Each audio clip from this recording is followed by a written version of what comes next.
November 29, 2022. This tool is almost 4 years old and is one of the most important tools I use for my 3D print parts or custom models or reverse engineers, in this case battery covers. It is very practical. I recommend you to get one of these if you are into creating some parts for Trackmaster models. In this case, we are working on battery covers. That one is ready to go, and actually I 3D printed it already. Very important. And here is our final resulted part, but this will be for another video. This is how it looks once painted, or we can actually buy black resin, but there's one problem.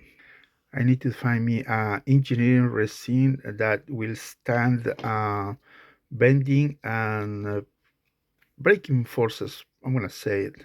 But that's for another video. I'm talking about the caliper. The caliper is one of the most important tools I use to measure or resize the parts I need for my models or from my models.